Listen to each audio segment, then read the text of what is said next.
नमस्कार मित्र, सोने आज नायर आणि बातम्या. 100वे मराठी साहित्य संमेलन पुण्यात 28 ते 31 जानेवारीला होणार. तृणमूल काँग्रेसना 22 बंडखोर खासदारांना एनडीएले पाठिंबा. उद्यापासून राज्यभरना आरटीओ कर्मचारी संपावर जाणार. कबशी चित्रपट 19 जूनले प्रदर्शित होणार. फिफा वर्ल्ड कपमा ऑस्ट्रेलियाना तुर्कीवर दमदार विजय. भारतना महिला संघनी 64 रनतून पाकिस्तानना पराभव करा. मुंबईमा उद्यापासून आंतरराष्ट्रीय चित्रपट महोत्सव होणार. रशियन तेल खरेदीमा भारत दुसरा नंबरवर शे. माहितीपट लघुपटासाठी मिळणार 25 लाख रुपये. राज्य शासन दरवर्षी करणार एक बाल चित्रपटनी निर्मिती. कैलास मानसरोवर यात्रानी पहिली तुकडी रवाना होईनी.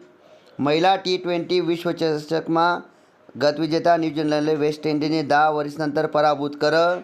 अखेर 100% इथेनॉल इंधनले केंद्र सरकारने मंजुरी दिली. RTE प्रवेशासाठी सर्वात महत्त्वाची बातमी. RTE प्रवेशासाठी 19 जूनपर्यंत मुदत. आजपासून राज्यमा शाळा सुरू होईनात. महाराष्ट्र शिक्षक पात्रता परीक्षा 28 जूनले होणार. मित्रस्वनी ऐराणी बातम्या ऐकासाठी या चॅनलला नक्की लाईक आणि सबस्क्राईब करा. धन्यवाद. थँक्यू.